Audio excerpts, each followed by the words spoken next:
Bonjour, bonjour, bonjour. J'espère que vous allez bien. Moi, je vais super bien. Je suis Boakwasi Asirifix. Et je viens vers vous aujourd'hui avec cette petite vidéo en sirotant mon café.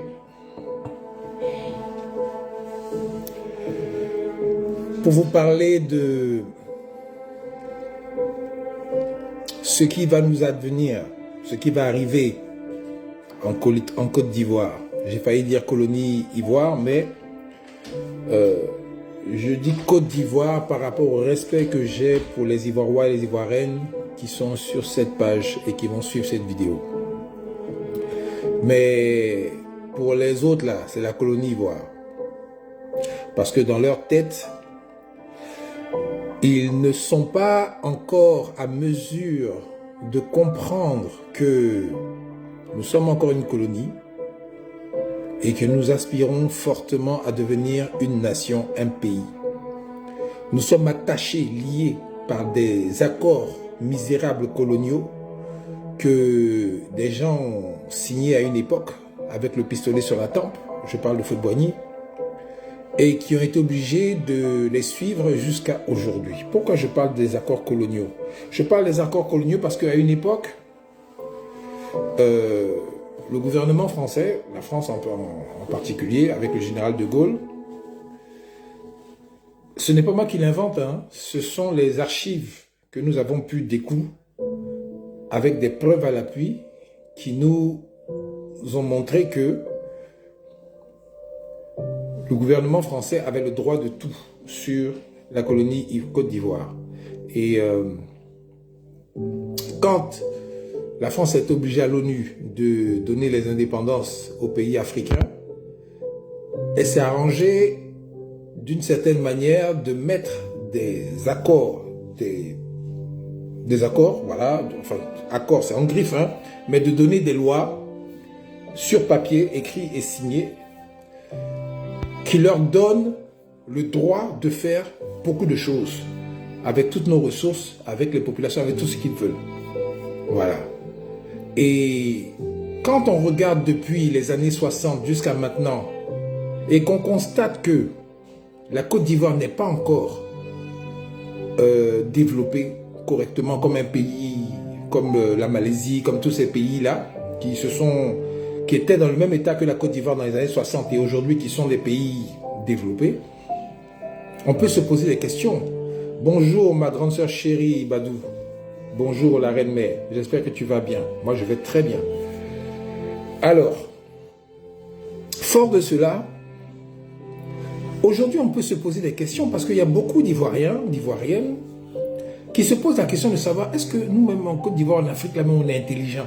Est-ce que nous-mêmes, on n'est pas maudits par Dieu? Est-ce que vraiment, on n'est pas vraiment pauvres pour que on subisse autant de souffrances sur nos terres? Et que quand on veut avoir un visa pour aller essayer d'aller voir ailleurs, si c'est meilleur, on nous crée toutes les difficultés possibles. On est obligé de donner des papiers, des justificatifs, des choses vraiment difficiles pour qu'on puisse au moins avoir la chance d'aller quelque part pour avoir une vie décente. Sandrine Laurie, bonjour, bonjour, bonjour. Big up. Vous voyez, tout ça là, ça fait que beaucoup dans la population pensent que la misère que nous vivons en Côte d'Ivoire, par exemple, pour la population, les difficultés que les Ivoiriens vivent actuellement, c'est normal. Tellement ils ont souffert pendant des années, pour eux c'est devenu comme une habitude. Donc tu te lèves le matin, tu t'en vas gris-gras, tu t'en vas te débattre, tu t'en vas faire tout pour avoir un petit truc à manger et puis le soir tu viens, tu dors en espérant demain repartir et recommencer les mêmes souffrances. Mais c'est tellement anormal, c'est tellement étrange, c'est tellement bizarre que l'habitude qui se répète à chaque fois devient quelque chose de bof, c'est normal. Donc finalement, vous allez voir des jeunes Ivoiriens aujourd'hui qui, le matin, se lèvent, vont se débattre pour avoir quelque chose à manger. Et puis, ils ne se rendent même pas compte, ils ne sont pas conscients que ce n'est pas normal qu'ils souffrent à ce point. Ce n'est pas normal ils soient inquiets de ce qu'ils vont manger le soir dans leur propre pays. Normalement, si tout est bien organisé, là, comme dans les pays européens, dans tous les autres pays, les gars, leur pays fonctionne correctement, ils ont un boulot, ils ont un salaire décent, et ils savent que quand ils gèrent bien, eh bien, ils mangent à leur faim tous les jours sans s'inquiéter. Mais en Côte d'Ivoire, en Afrique, là, ceux qui vivent comme ça, sans s'inquiéter du lendemain, là, ils sont une petite partie.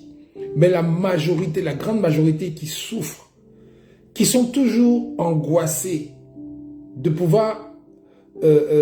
parce qu'ils n'ont pas une vie décente. Ça, il faut le dire. La chose qui est pernicieuse dans ça, c'est que des fois, la majorité de ces gens-là croient que c'est normal. Séraphin Kouakou, big up à toi, depuis ta position.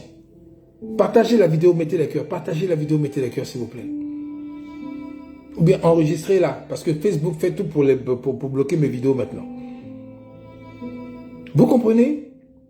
Et c'est ça qui est subtil dans l'affaire. Le fait que des gens qui sont pauvres, misérables sur la terre de leurs ancêtres, croient que c'est normal, qu'ils souffrent comme ça. C'est ça le grand danger. Que les politiciens, que tous les gens ne vous disent pas. Quand ils font leur discours, oui, on va faire en sorte que le pays soit bien, on sera parmi les meilleurs du monde, on sera ceci, on sera cela. Et puis toi, tu crois. Et puis quand tu rentres chez toi, Joe, pour avoir 5 Togo même pour prendre ton transport, c'est Katanga. C'est compliqué. Pour avoir Garba pour manger, là, c'est devenu un luxe. Un luxe, Garba. Garba qui avant, c'était vraiment la nourriture des travailleurs qui n'avaient pas assez, là. Aujourd'hui, Garba, c'est devenu quelque chose de waouh. Foutou, c'est devenu quelque chose de waouh. Parce que la banane est chère, la tchéké est chère, le poisson, on n'en parle même pas. Et le poisson même qui... La plupart des poissons salés qu'on vend, là, les poissons, là, ça ne vient pas des fleuves de Côte d'Ivoire. Ça ne vient pas des... Non, ça vient par bateau, dans des cartons congelés d'autres pays. On ne sait pas d'où ça vient. On ne sait pas ce qu'ils ont mis dedans. On ne sait pas ce que les gens ont mangé. On donne à manger à ces poissons. Et puis nous, on mange ça bêtement tous les jours. Et puis ça enrichit un petit groupe de personnes qui possèdent le port, ou bien qui ont leur société là-bas. Et depuis des années, c'est normal. Et puis on s'en fout, ça ne nous dit rien. On est dedans, bêtement, on continue. Comme si la Côte d'Ivoire n'était pas capable, avec toute la lagune, tous les plans d'eau que nous avons dans le pays, là, de faire des piscicultures, de faire des choses pour qu'on ait le poisson à gogo. Et en plus, le littoral, où on a deux... Est-ce que vous voyez un peu? Et quand on regarde ça, puis on... C'est Dieu qui a voulu. Ah, Maman Reine Georgette Begré, bonjour. Vous comprenez? C'est ce petit côté psychologique là qui me fatigue. Quand les gens pensent que la misère, la pauvreté, c'est normal. Ou bien c'est Dieu qui a voulu. Ça me fatigue parce que il y en a beaucoup, et surtout les gars de notre génération, ou bien plus âgés que nous là. Quand je vois qu'ils ne savent pas ou ils ne peuvent pas expliquer que c'est pas normal à la jeunesse, j'ai un problème avec ça.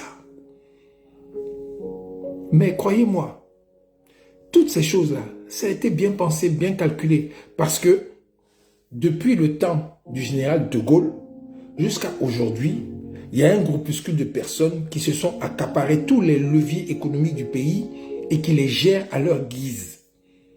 Et maintenant, les dindons de la farce de toute cette comédie économique, c'est le peuple. Puisque c'est le peuple qui crée les richesses. En travaillant, en grouillant et en achetant, en consommant. Le système, il est aussi simple que ça. Et si ça doit continuer jusqu'à la fin des temps, eh bien ça va continuer comme ça en enrichissant un groupuscule de personnes qui sont assis tranquillement et qui attendent que l'argent tombe dans leur compte en banque pendant que les esclaves sont en train de travailler sans se rendre compte qu'ils sont des esclaves. Et je vais vous donner un exemple simple. Regardez nos parents paysans qui plantent le cacao, qui entretiennent le cacao, qui le font pousser, qui nettoient tout, qui font en sorte que le cacao à la fin, quand ils ont cassé, ils ont fait sécher, ils ont fait tout, ils ont bien mis, puis ça rentre dans les sacs là. Tout le travail qu'ils ont mis dans la sueur et le sang qu'ils ont mis dans le travail là, quand ils vont donner pour que les gens pèsent, et puis on leur donne le code-part, ce qu'ils reçoivent comme code-part, par rapport à comment c'est vendu ailleurs, vous-même, vous savez, on en a tellement parlé, c'est misérable. Et ils s'en vont avec leurs habits déchirés, leurs bottes, leurs trucs, machin, dans les campements. Ils vivent dans une misère pas possible. Et puis maintenant, ceux qui ont pris, qui ont acheté là, c'est eux maintenant qui ne savent même pas comment ça pousse, comment on travaille le cacao et tout ça. C'est eux en allant revendre. Eux, ils sont multimilliardaires. Et on ne parle même pas des gens maintenant qui prennent le cacao pour le transformer en chocolat et qui le vendent dans le monde, qui sont multimilliardaires en euros ou bien en dollars. Je suis la sueur de pauvres personnes. Vous voyez un peu, non? C'est un exemple simple de ce stratagème-là. Et puis, qui fait que le paysan, lui, s'il a eu ses 1000 francs, ses 2000 francs, alors que le cacao coûte 5 000, 6 000, 7 000 sur le marché, Dieu merci, oh, c'est normal. Mais vous voyez à quel point les gens sont atteints? Vous voyez à quel point les gens sont atteints? Quand tu trouves que ta souffrance est normale, c'est là où tu sais que tu es atteint. Mais quand tu vois, normalement, tu vois que la souffrance, ce n'est pas normal. Tu peux souffrir dans le pays des autres, oui. Parce que ce n'est pas chez toi. Mais chez toi, sur la tête de tes ancêtres. La souffrance que tu subis là, alors qu'il y a toutes sortes de richesses. Aujourd'hui, avec l'Internet, tu peux avoir toutes les informations. Quand tu prends la carte de la Côte d'Ivoire, tu tapes sur Google, richesse de la Côte d'Ivoire intérieure, ou bien richesse stratégique de la Côte d'Ivoire, ou bien tu tapes seulement ça, tu vas voir, les cartes vont sortir, on va te montrer ici il y a l'or, ici il y a diamant, ici il y a manganèse, ici il y a ceci, il y a cela, il y a tout. C'est pas comme si tu es dans le désert puis il n'y a rien. Et encore à côté, sur le littoral, il y a pétrole, il y a tout, il y a plein de choses. Et puis en plus, il y a cacao, il y a café, il y a anacarde, il y a toutes ces choses-là qui rapportent tellement d'argent à ceux qui contrôlent l'économie de la Côte d'Ivoire, que le jour où le pouvoir de Dramane Ouattara va partir, et puis on va découvrir les résultats, les vrais chiffres, les vraies choses là, il y a des gens qui vont s'évanouir. Ça s'est passé tout près au Sénégal, hein, avec Macky Sall. Ça s'est passé tout près au Sénégal avec Macky Sall. Quand Macky Sall est parti là, quand les gars sont rentrés dans les dossiers, ils ont vu les choses, ils ont attrapé leur tête comme ça. Ils disent, ouh. Chez nous, c'est pareil. Voilà pourquoi les gars, ils font tout. Mais quand je dis ils font tout là, ils font tout pour ne pas que le pouvoir change. S'il faut tricher aux élections avec une liste électorale pourrie qui peut apporter des problèmes, ils préfèrent prendre le risque que ce soit comme ça, que de changer les choses et puis de voir leur pouvoir partir. Parce que quand ça va partir là, ça veut dire que les Ivoiriens vont dire non, c'est pas possible, non, c'est pas possible, non, c'est pas possible.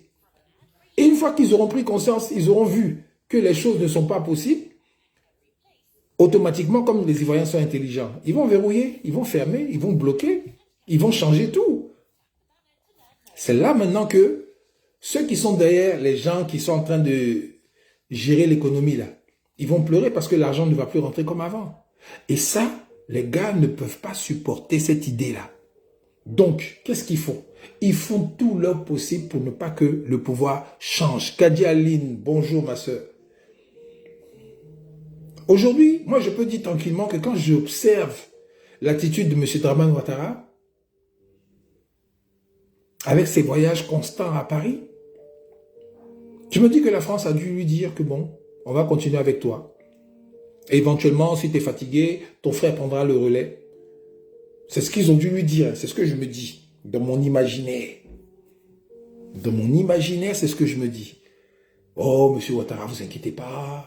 Ne vous inquiétez pas. On va continuer avec vous, c'est la continuité, tout est stable, le pays va bien, et vous travaillez bien pour que nous puissions avoir notre quote-part, donc tout va bien, donc il n'y a pas de problème. Ne vous inquiétez pas. Et même si vous êtes un peu fatigué, bon, on va faire en sorte que votre frère photocopie prenne le pouvoir, et puis les Ivoiriens, vous savez, c'est un peuple docile, ça va passer. Et M. Ouattara qui est égocentrique, qui adore les flatteries, qui adore qu'on lui dise qu'il est le plus beau, le plus grand, le plus fort, le plus intelligent, comme le renard et le corbeau, Vous connaissez le corbeau qui avait le renard dans son truc d'après La Fontaine, qui a volé ça encore à un Africain, cette fable. Eh bien, oh, maître corbeau, que vous avez un beau plumage, ou bien vous avez, si votre plumage se rapporte à votre ramage, vous êtes le phénix de ces bois, et puis le corbeau est content, et puis là, dans son bec, là, le fromage est là, hein, alors que le renard, lui, veut le fromage. Maintenant, le renard réfléchit jusqu'à, il dit, mais qu'est-ce que je lui dis, puis maintenant, il va laisser tomber le fromage, là. Il va dire, oh, corbeau, maître corbeau, de toute façon, tu es joli, là.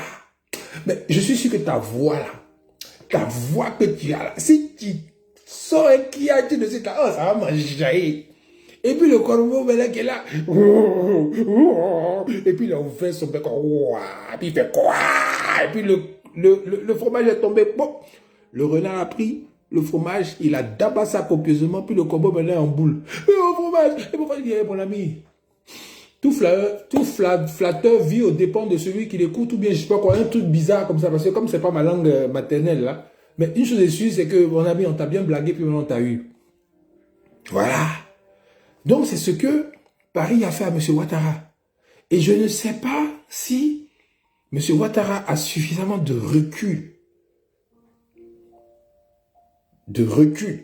dans l'analyse factuelle du changement géostratégique et géopolitique du monde pour comprendre que là, on l'a mis dans un rembat. Si jamais il réussit à s'en sortir, tant mieux. Mais s'il ne réussit pas à s'en sortir, tant pis. Parce que lui-même, là, Dramane Ouattara, là, lui-même, là, il est un danger pour le pouvoir français. Merci Aesop, merci Gadji. Lui-même Ouattara, parce que vous pensez que cette histoire de Côte d'Ivoire depuis le début de la crise, là, c'est fini comme ça? C'est pas fini comme ça. Hein? Les combien de morts qu'il y a eu là, il va y avoir jugement de ça. Il y a des plaintes qui sont là. On va aller au tribunal pour régler cette affaire. Qui a fait quoi là? Ça va se savoir. Ne pensez pas que les choses vont passer comme avant, où les Africains étaient tellement stupides qu'on a fait un truc et puis c'est fini, on pardonne. Non, non, non, non, non. Il n'y a pas pardon dans ça. On va aller jusqu'au bout, comme le président Gbagbo l'a dit, à La Haye. Nous irons jusqu'au bout de cette affaire. C'est pas parce que La Haye l'a acquitté, on l'a laissé sortir que c'est fini. Non. Les coupables seront poursuivis et ils seront jugés. Maintenant, Ouattara qui est un grand témoin direct de l'affaire. Si lui il parle là aussi, pour dire que ah, c'est pas moi seul, il y avait tant aussi, il y a tant qu'il y avait tant, mais ça va salir. Et je ne voulais pas parler de ça, mais je vais parler de ça quand même, je m'en fous. Vous voyez Dominique de Villepin? Vous connaissez Dominique de Villepin?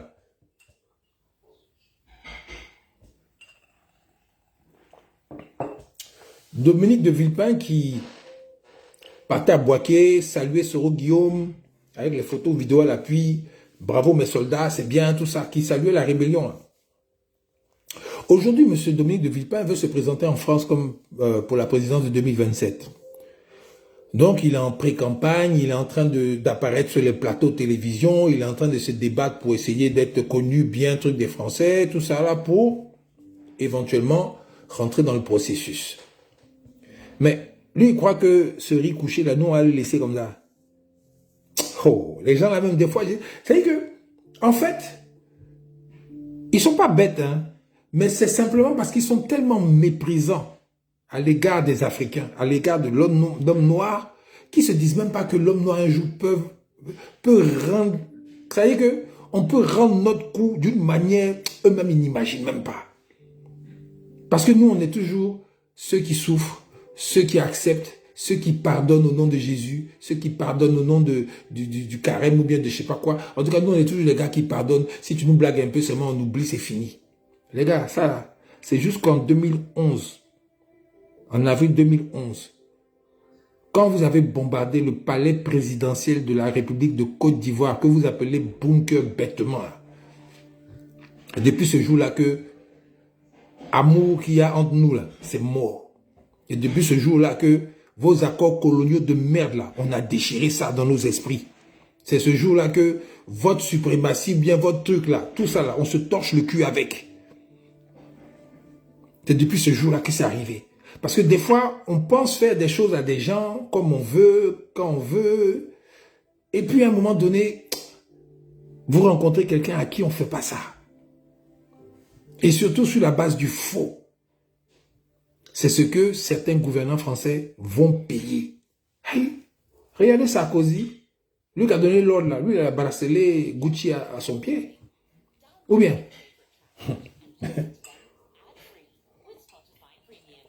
un président de la 5e République française, un président de la 5e République française, il a bracelé à son pied pour une affaire bizarre de je ne sais pas quoi là. On n'est même pas encore dans l'affaire de Côte d'Ivoire. Lui là peut-être il va avoir bracelé à ses poignets partout, je ne sais pas. Mais une chose est sûre, quand vous avez une certaine réflexion, quand vous avez une certaine profondeur spirituelle, vous comprenez que ce qui se passe là, ce n'est pas clair. Ce qui arrive à Sarkozy là, ce n'est pas clair. Et ce qui va arriver à De Villepin, ça ne sera pas clair non plus. Moi, je dis à l'avance, clairement, parce que nous, on est clair, on est franc, on n'est pas des lâches qui attaquons par derrière, qui faisons les coups. Non, on dit les choses, et puis ce sont des analyses que nous disons simplement. Et puis, on annonce, et puis ça va arriver. Donc, De Villepin qui est en train de se débattre pour essayer de...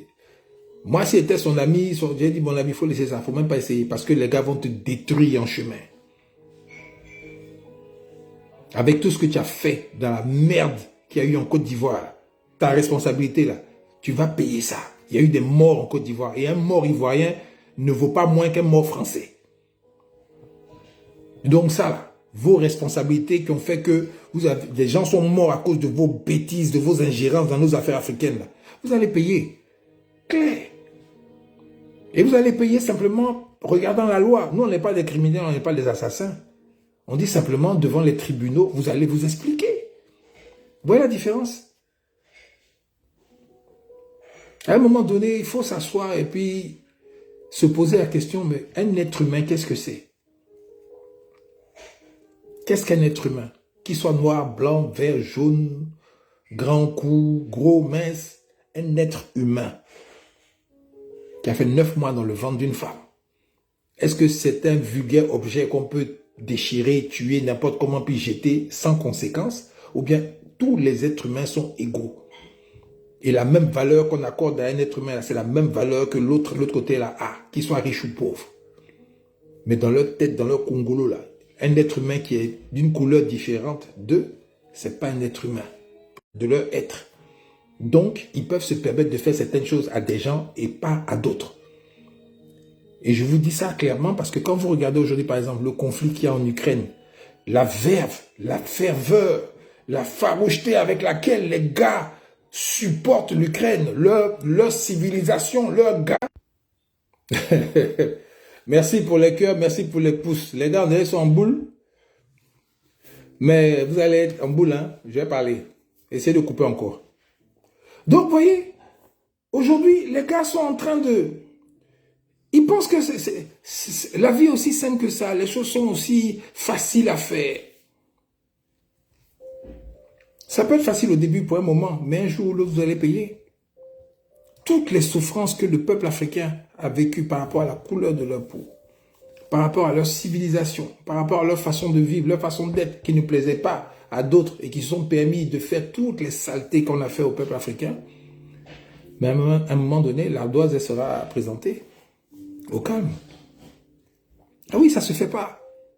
Ça se fait pas. Si vous reconnaissez que nos frères juifs ont souffert sous les Allemands et qu'aujourd'hui les gens sont en train de tout faire pour ne plus que ça se répète avec eux, pourquoi avec nous ça ne va pas se faire de la même façon? C'est ça qui est en train de venir doucement, là. Mais d'une autre façon. Parce que les pays africains noirs seront libérés de tous les accords coloniaux de merde qui les ont bloqués jusqu'à aujourd'hui dans le développement.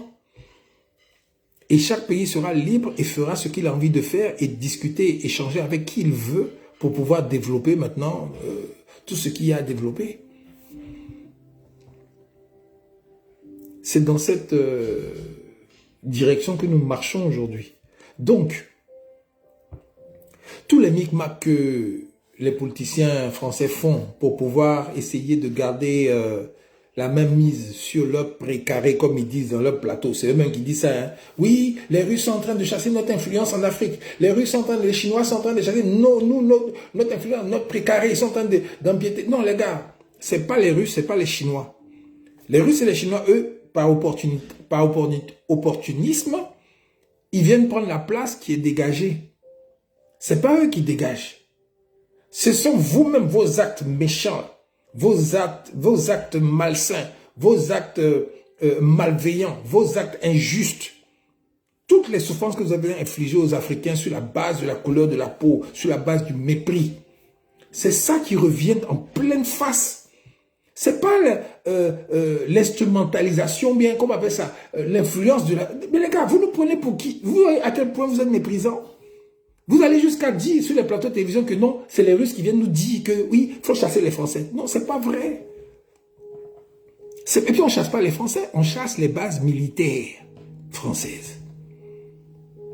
Les bases militaires françaises qui, quand ils ne sont pas contents, prennent leurs avions, leurs hélicoptères avec leurs chars et puis ils sont bombardés un palais présidentiel, soi-disant avec un mandat de l'ONU. Est-ce que vous comprenez un peu la différence? Parce qu'en Côte d'Ivoire, là, au temps du président Gbagbo, là, s'il n'y avait pas eu qu'on appelle licorne et tous ces trucs-là, d'après eux, ouais, c'est Gbagbo qui les a fait venir alors qu'en fait, on lui a tordu le bras pour que les gens, comme il expliquait l'autre là, il y a un abruti de général qui dit que oui, on va se faire demander, on connaît vos principes, on connaît votre façon de fonctionner. Ils se sont fait demander, et puis Gbagbo maintenant a demandé, parce qu'ils se sont fait demander, et puis maintenant, au dernier moment, ils ont fait ce qu'ils avaient à faire. Bombarder un palais présidentiel avec un président loyalement, correctement élu. Vous voyez un peu? C'est là que vous avez zaï. Et toutes vos élucubrations, toutes vos tentatives de quoi que ce soit ne va faire que empirer la situation avec nous. Et puis nous, on parle seulement. Nous là. Parce qu'on est à cheval en 2 générations. Et en plus, et 2 époques. Et nous, on est encore causants. Mais les jeunes qui sont derrière nous, là. Vous voyez, non? Monsieur Vladimir Poutine et puis Medvedev. Vladimir Poutine, là, c'est le Russe dilué. Le Russe qui essaie de comprendre, qui est froid, qui essaie de ne pas s'énerver et qui essaie de garder les choses. Voilà, ça c'est nous, là. Maintenant, l'autre Medvedev, là. Lui, si c'est lui, là. Il y a longtemps, la 3e guerre a éclaté, au calme. Il y a longtemps. C'est les enfants qui sont derrière nous, là.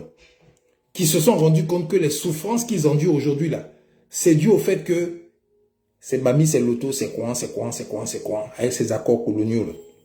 Et ça, là, ils n'en veulent plus. Et eux, ils ne sont même pas prêts à discuter avec qui que ce soit. Ouais, hein? C'est dans ça que nous sommes aujourd'hui. Donc, je suggère à tous ces gens qui nous écoutent, qui nous regardent, qui sont dans leur bureau en train de dire « Ouais, ah, les gars, les panafricanistes, et machin truc, ceux-là c'est qui? On va prendre ce nom, et puis les menaces, et puis les ceci, cela. » Les gars, nous là, nous sommes les seuls qui pourront peut-être, je dis bien peut-être, parce que c'est pas évident, avec la foule que les jeunes là ont derrière, de pouvoir vous permettre encore d'avoir certaines choses en Afrique encore. Je vous le dis clairement, hein. Je vous le dis clairement. Parce que les gens ont gros sur le cœur avec toutes vos méchancetés. Votre racisme maintenant qui sort au grand jour sur les plateaux de télévision, dans les rues, partout. Les gens maintenant, tu regardes quelqu'un qui est noir ou bien quelqu'un qui est musulman bizarre là, ça devient maintenant un problème national. À tel point que il y a des gens qui viennent parler de ultra-droite. Il faut que l'ultra-droite vienne au pouvoir pour chasser tous ces gens et tout ça. Nous, on n'a pas de problème avec ça aujourd'hui. On vous le dit clairement. Chasser même tous les immigrés, il n'y a pas de problème. Ils retourneront chez eux, en Afrique, partout, ils retourneront. Mais, chez nous en Afrique, là, tout ce qui est matière première, tout ce qui est richesse dont la France a besoin, ou bien les autres, là, ils ont besoin. Ah, les gars, ça va être compliqué. Chacun chez soi. Et puis on verra parce que il y a d'autres pays maintenant qui sont en train de rise, qui sont en train de se lever et qui ont besoin de toutes ces matières premières aussi pour travailler. qui ont besoin de beaucoup de choses aussi pour travailler, qui ont besoin de discussions avec d'autres peuples pour échanger, commercer et puis grandir chacun dans le respect mutuel. Le rang est long comme ça. Donc normalement, un Africain qui a chez lui beaucoup de matières premières pour pouvoir faire des missiles, pour pouvoir faire des bombes, pour pouvoir faire des choses, des satellites et des choses comme ça, des téléphones, ben, s'il est copain avec les Africains qui ont toute cette matière première-là et qui viennent poliment échanger, discuter, avoir des accords où tout le monde gagne et qu'il y a un transfert aussi de technologies pour que les Africains commencent aussi à fabriquer chez eux, je pense qu'ils ont plus de chances que ceux qui se croient supérieurs et qui se croient des demi-dieux ou bien des dieux pour venir imposer des choses aux gens. Ils ont beaucoup plus de chances. Donc, c'est dans ça que nous sommes aujourd'hui. Et c'est à ce tournant décisif historique que nous sommes aujourd'hui. Tout ce qu'on demande, c'est on demande aux gouvernants français, ou bien aux futurs gouvernants français, de revoir leur copie et de commencer à respecter les gens, comme ils respectent les États-Unis, ils respectent les autres, là, qui respectent aussi les Africains de la même façon. Qu'ils arrêtent avec ce racisme sous-jacent là, à se comporter comme avec un truc paternel, je sais pas, il y a un truc, et ça se voit sur les plateaux télé quand ils parlent de nous, mais bon, aujourd'hui nous on regarde et puis on rigole, hein, parce qu'on connaît comment ça va finir, on sait. Et les excuses à retardement, comme d'habitude les gens font là, non, c'était pas nous, c'était pas ceci, ça ne passera pas. Ça ne passera pas. De toute façon, vous êtes déterminés à faire perdre la Russie, par exemple, en Ukraine et machin, tout. C'est comme ça, nous aussi, on est déterminés à vous faire perdre, chez nous aussi. Si vous continuez à nous mener la vie dure, alors qu'on ne vous a rien fait. C'est pas un ultimatum, c'est pas une menace, c'est une promesse. On ne se laissera plus jamais faire. Nous aussi, on a le droit de vivre décemment chez nous. Et on ne veut, moi, je le dis toujours, moi, Bouakwasi, je ne veux plus d'immigration. Je ne veux plus que les jeunes Africains aillent faire les rangs devant les ambassades pour aller laver les assiettes dans le pays des autres ou bien aller chercher les choses dans le pays des autres. Non, on va rester chez nous. Voilà pourquoi il est important que nous puissions récupérer nos pays, nos souverainetés et qu'on puisse maintenant faire ce qu'on veut avec nos pays. Sans que quelqu'un de l'extérieur puisse donner son avis sur notre façon de vivre. C'est dans ça qu'on est arrivé aujourd'hui. Et il n'y a pas de possibilité de retour en arrière. J'espère que c'est bien compris. Nous, on ne fait que parler. On ne fait que prévenir. On ne fait que discuter tranquillement sur nos pages. Tranquillement. Maintenant, c'est à vous de voir. Vous n'êtes pas obligé de changer de disque et de venir nous respecter. Non, personne n'est obligé de respecter quelqu'un. Mais une chose est certaine, nous non plus, on n'est pas obligés. Vous voyez un peu? Pour le moment, nous sommes encore en Europe, nous on parle et tout ça, parce qu'il y a beaucoup de Français, de Blancs qui sont chez nous en Afrique. Hein? Parce que beaucoup de gens disent que oui, on va rapatrier les gens, on va faire peur et tout ça. Nous, on n'a pas de problème. Soulevez-nous puis rapatriez-nous. Mais dès que le pouvoir change là, c'est là que vous allez comprendre que à un moment donné, les gars, on l'a déconné. Et on n'aura pas d'oreille. On vous le dit. La vie là, c'est donnant-donnant. C'est respect-respect. Mais si vous pensez que tout le temps, vous pouvez faire tout ce que vous voulez à des gens, tout le temps, vous mettez le doigt dans l'œil jusqu'au genou. Sincèrement. Le monde change. Tout change. Les populations changent. Les mentalités aussi. Et nous ne sommes plus prêts à nous laisser faire par qui que ce soit. Aujourd'hui, si les Russes là, sont derrière nous, avec tous les autres, là, c'est pas parce qu'ils nous adorent, parce qu'ils nous aiment, non. C'est parce qu'au moins ils ont l'intelligence et la sagesse de comprendre que, ces peuples-là, si on est amis avec eux, par rapport au respect, à la bonne conduite et à tout ce qu'il faut faire d'humanisme, nous avons des chances de les avoir avec nous. Contre tout le bloc qui est contre nous là, c'est l'intelligence. C'est l'intelligence, c'est le pragmatisme. Et c'est ce qu'ils sont en train de faire. Moi, mon ami, il vient chez moi, il me respecte, machin, truc, on va travailler. Mais toi, tu viens, tu veux monter sur ma tête. Mais mon ami, tu mens. Tu mens. Parce qu'en plus, je sais qu'il y a quelqu'un derrière toi qui est contre toi. Et qui est plus fort que toi. Et qui veut, moi, être camarade avec moi. Mais le choix, il est vite fait. Et ce n'est pas une affaire d'influence. Ce n'est pas une affaire d'influence. C'est une affaire d'intelligence, de réflexion. Bordel, mais c'est pas possible. Je ne comprends pas comment des gens peuvent être aussi bornés. Regardez par exemple, Jossman Joss, sa famille, big up, on est ensemble. Big up à Soro Guillaume, le président Soro Guillaume, qui lui au moins, il a chié au départ, oui. Il s'est rendu compte, il a compris. Et puis il a mis dedans parce qu'il n'est pas resté avec les autres. Maintenant, les problèmes qu'il a, ça c'est entre lui et puis Dieu. Nous les hommes là, on n'est rien dedans. Parce que lui-même il a dit, il arrive qu'à l'homme ce que Dieu permet. Voilà. Mais au moins, dans son combat, dans sa posture actuelle là, nous tous on est au courant qu'il n'est pas d'accord avec Ouattara, qui est notre problème à nous tous.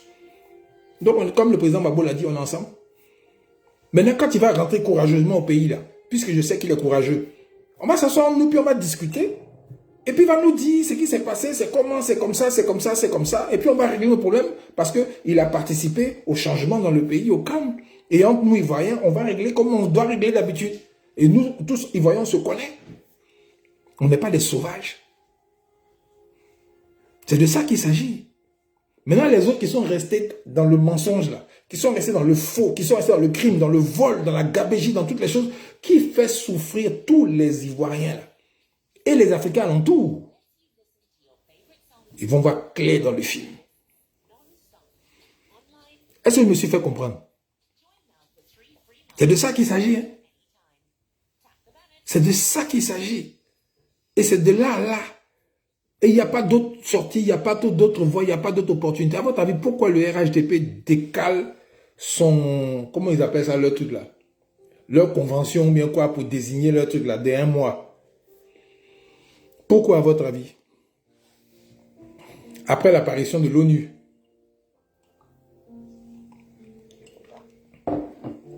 Même ONU là, qui était son camarade là. Hey, ma petite Estelle, happy birthday to you. Joyeuse renaissance. Que des bénédictions pour toi. Vous voyez, non? Vous croyez que l'ONU est venue là, c'est pourquoi?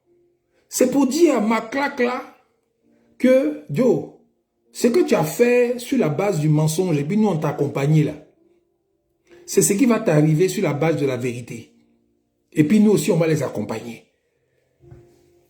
De répéter. Draman Ouattara, ce que tu as fait sur la base du mensonge et puis nous on t'a accompagné et puis maintenant tu as pris le pouvoir. C'est la même chose on va te faire sur la base de la vérité. Si tu ne fais pas attention. Donc, comme il avait prévu quelque chose pour le mois de mai, a dit, quand il a reçu le message, il s'est dit, mes calculs, il faut que je revoie. Donc, on se donne encore 1 mois pour revoir autrement qui on va mettre ou bien comment on va faire. Parce qu'actuellement là, ce que les gars ont dit là, ça a déjoué nos plans. Donc, on décale à 1 mois pour avoir le temps de bien réfléchir et trouver d'autres stratégies. Voilà pourquoi ils ont décalé d'1 mois leur truc là.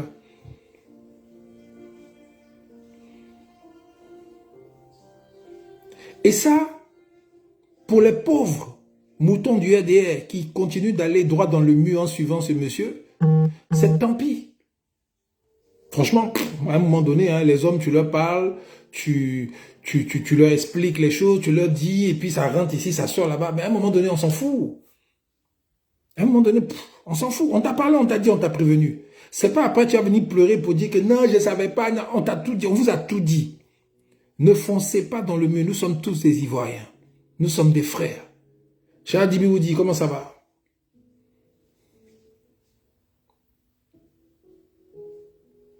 Nous sommes des frères. Mettons-nous ensemble. On n'a pas dit mettons-nous ensemble pour que on fasse du mal à quelqu'un. Non. On dit mettons-nous ensemble pour que nous tous, on ait une vie agréable dans la justice.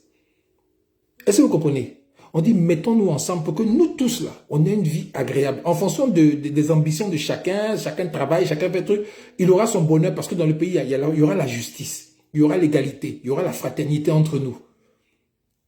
Et puis il y aura du travail parce que quand on aura rompu avec les accords coloniaux qui nous bloquent là, une fois qu'on aura notre souveraineté, notre liberté de dire ce qu'on veut, comme on veut, avec qui on veut, sans que Paris prenne son téléphone pour nous dire non, ne faites pas ça là.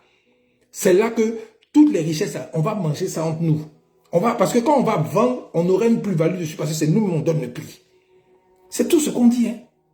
Ce n'est pas une affaire de Babo, ce n'est pas une affaire de Soro, ce n'est pas une affaire de Draman, ce n'est pas une affaire de Thiam, ce n'est pas une affaire de Maman Babo ou bien de Blé Goudé. Non, c'est une affaire nationale.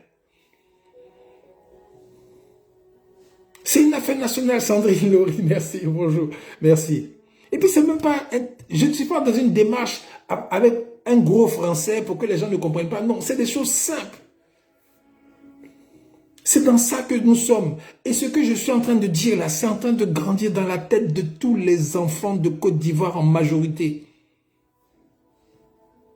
Des enfants de 15, 16, 17 ans qui aujourd'hui prennent leur caméra puis qui parlent, qui se plaignent de la vie chère, qui se plaignent de toutes les complications, les difficultés qu'ils ont. Ils disent les choses clairement, ouvertement, sans avoir peur.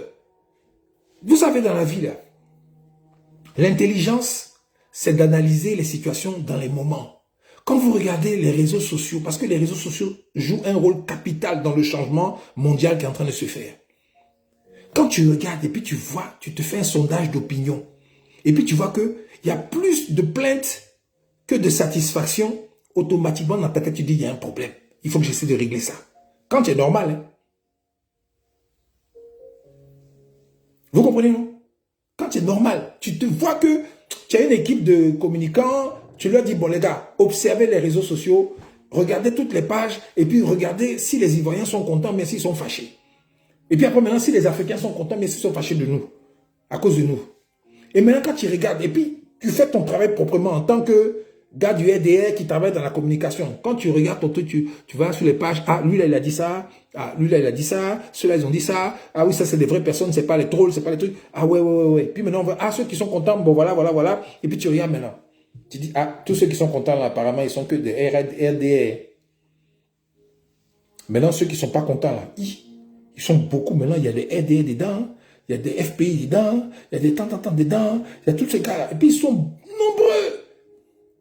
Et puis, quand je dis nombreux, ce n'est pas pour dire que c'est des inventions. Des gars qui, non, c'est des gars, même, tu les vois sur les vidéos, c'est des gens qui parlent, ce n'est pas des machines. À un moment donné, tu te poses des questions, puis tu essaies d'équilibrer ta politique. Pour que, comme tu te dis le président de tout le monde là, tu fasses en sorte que tout le monde soit content. Mais quand toi, tu te dis que non, c'est des gars seulement qui doivent être contents, mon ami, tu as un problème.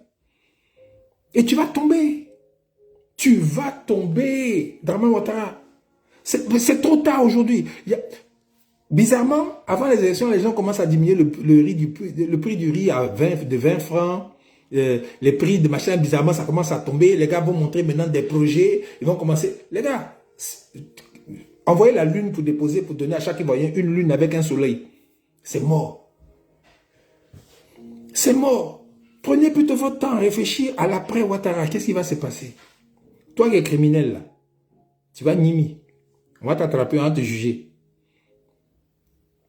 Toi qui n'as rien fait, qui n'as jamais volé, qui n'as rien fait de mal, mais qui est avec Ouattara, tu n'as aucun problème. Tu vas vivre ta vie. L'État, c'est la continuité, il n'y a aucun problème. Mais tous les criminels, les menteurs, les voleurs, ceux qui ont fait en sorte que beaucoup d'Ivoiriens sont morts, bêtement, sur la base du faux, vous allez payer. Mais ça, n'imaginez pas que la vie là, c'est aussi simple, c'est aussi facile. On vient, on ment, on triche, on vole, on tue, on pille, on fait n'importe quoi. Et puis, on vieillit, puis on meurt tranquille, et puis nos enfants, on continue de vivre. Non, les gars, forcément, tous les actes qu'on pose, on les paye un jour. Tous les actes qu'on pose, on les paye. Aïe! Si vous ne connaissez pas, c'est que vraiment, vos voyages à la Mecque, là, je ne sais pas, c'est pourquoi vous faites ça, hein? Je ne sais pas. C'est que vous-même, vous êtes au-dessus même de celui qui a tout créé, quoi. Vous, en tant qu'être humain, là, vous voyez au-delà de ça. Vous avez un passe-droit pour faire du mal aux gens, puis il n'y a rien devant, il n'y a rien derrière, il n'y aura rien. Avec arrogance en plus. Quand je regarde le petit gros qui fait porte-parole du RHDP, là, son arrogance quand il vient parler aux Ivoiriens. Je regarde puis je souris doucement. Je dis, lui là, on va le voir ici en train de pleurer. On va le voir ici en train de changer sa bouche. Je vous dis, il n'a qu'à avoir longue vie. Et puis on va le voir changer sa bouche. Et puis vous allez voir, vous allez dire, l'homme n'est rien. L'homme n'est rien vraiment. Parce que tous les gens dans l'histoire du monde qui ont eu cette grande gueule, cette arrogance, eux tous ils sont tombés. Il n'y a pas un qui est resté jusqu'à... Ils sont tous tombés. n'existait, je sais pas, Dieu n'existait pas. L'arrogance, c'est un truc que toutes les religions détestent. C'est un truc que toutes les lois détestent.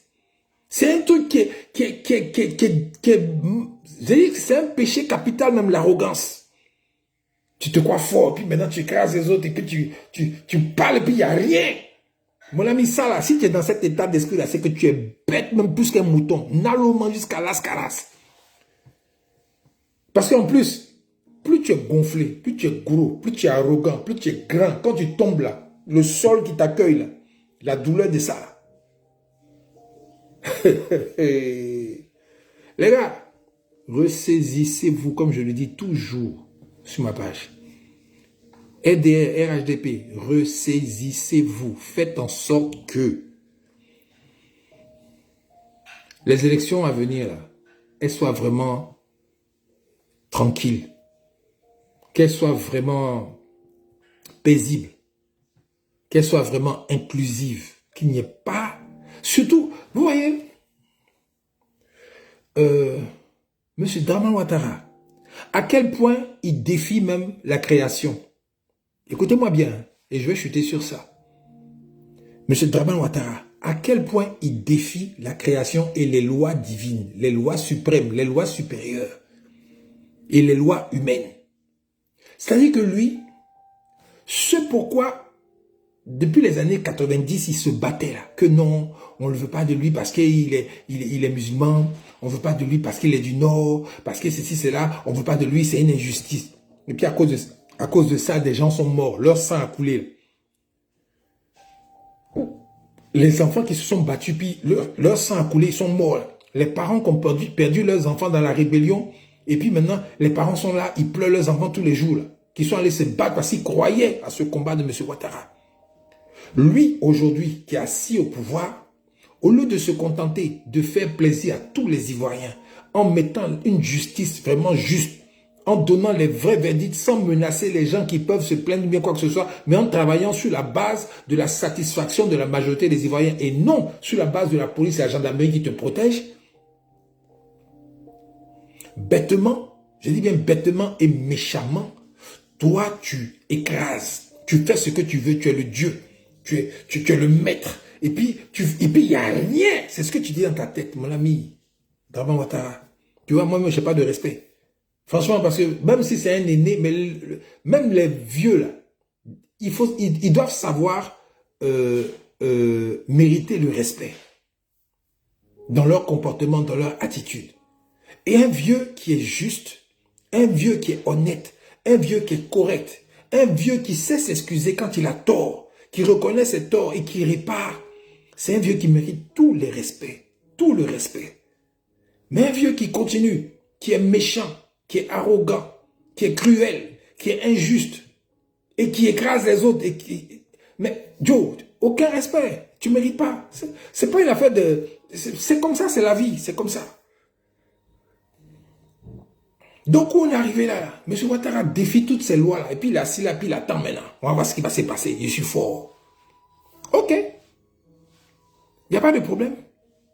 Mais moi, en tout cas, je me permets de dire encore une fois, M. Ouattara, faites en sorte que ces élections-là, il y ait une visibilité claire dessus, dans la transparence, en dissolvant cette commission électorale de merde-là, en remettant des gens neutres, des gens au moins qui n'ont pas leur main dans les partis politiques là, et que ce soit vraiment, même filmé même, s'il faut filmer, parce qu'il y a toutes les possibilités maintenant pour vérifier tout, pour voir le travail des gens, que ce soit clair, transparent, que les listes soient refaites et que ceux qui ont le droit d'être là-bas soient dessus et que ceux qui n'ont pas le droit, qui ont des anomalies dans leur truc, on les enlève et que les gens aillent voter pour décider pour qui ils vont voter.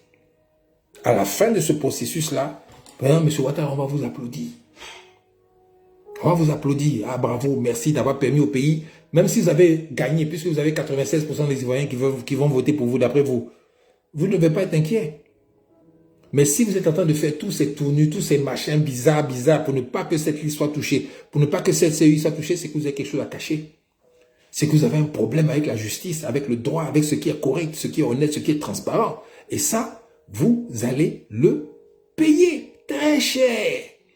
Malgré toute cette assurance que vous avez avec les armes, avec les shérifs Ousmane et tous les gars qui sont autour de vous, là, les gars, autour de vous, là, il n'y a que des ennemis, à part la Guinée. À part la Guinée, qui est votre camarade, et on le sait tous, et on sait ce que les gens sont en train de faire en Guinée, là-bas, au cas où. On connaît, on est au courant. On est au courant. Mais la Guinée, ça, c'est eux qui voient. Mais nous, en Côte d'Ivoire, ah, c'est nous aussi, on voit. Donc, c'est à vous de voir. Vous avez une dernière chance. L'ONU est venue pour vous dire de façon diplomatique, ah, les gars, faites les choses correctement, bien, et puis tout va bien se passer. Mais apparemment, comme vous avez peur du jugement, puisque vous avez envoyé le président Gbagbo à la haie pour être jugé, normalement, c'est votre tour d'aller juger aussi. Maintenant, si vous êtes innocent, il n'y a pas de problème. Mais vous avez peur de quoi? Pourquoi vous avez peur d'être jugé quand vous posez des questions? Si vous n'avez rien fait, vous n'avez jamais fait ceci, vous n'avez jamais vu Koné Zakaria, vous n'avez jamais, mais allez prouver ça, et puis votre nom sera propre. Et nous tous, on va s'excuser. Ah, pardon, vraiment, on s'est trompé, oh, pardon, désolé. Mais tant que vous fuirez la justice, nous, on va vous dire, c'est vous. Vous voyez, non? Si le président Gbagbo l'a fini, c'est pour ça qu'il est assis, il est serein, il est tranquille, il vous regarde. Mais les mêmes gars avec qui vous êtes venus l'attaquer là, il est parti les voir pour leur dire, ah, voilà votre Mogo là. Voilà les dossiers à l'appui. Hein. Voilà ça. C'est pas ce qu'il a dénoncé à l'époque là. Voilà ce qu'il est en train de faire. Maintenant, c'est à vous de voir. Parce que si jamais il y a bang, il y a quelque chose qui pète, nous, on vous aura prévenu. Et demain, l'ONU ne pourra rien dire par rapport à tout ce qui va se passer en Côte d'Ivoire. Ou bien dans la sous-région. Croyez-moi, je vous dis que les démarches sont scientifiques, bien calculées, bien policées pour que demain, il y a quelque chose. On sache qui est responsable. Vous comprenez, non? Donc, normalement, l'intelligence, la sagesse, la bienveillance que Dieu nous demande d'avoir, on doit l'utiliser dans toutes les circonstances. Et surtout, M. Draman Ouattara, dans la circonstance dans laquelle il est aujourd'hui, les circonstances dans lesquelles il est aujourd'hui. Il doit comprendre que c'est la paix, la justice, la transparence et être, je vais dire inclusif, et d'inclure tout le monde dans le processus pour que les choses se passent correctement. Parce que même cette histoire de, oui, Gbagbo est condamné à 20 ans de prison, c'est du faux, c'est du mensonge, c'est du n'importe quoi. C'est ça qu'on appelle l'arrogance, là, du faux. Et vous défiez les lois célestes. Vous défiez les lois humaines. Vous défiez les lois. Vous savez que vous défiez toutes les lois parce que vous pensez que vous êtes faux. Les gars, nous, on vous aura prévenu. Et je vais m'arrêter là. C'est à vous de voir. Pacifiquement, la main sur le cœur. C'est à vous de voir. Parce que si jamais vous ne prenez pas cette main tendue pour appliquer la justice, le respect de la loi, le respect de tous les Ivoiriens, et de remettre les choses à leur place correctement. Ah, ce que vous allez chercher là, vous allez voir. Parce que ne vous fiez pas à ce que Paris vous a dit, que c'est vous et puis votre frère, machin, tout là. Paris. Ok, bye.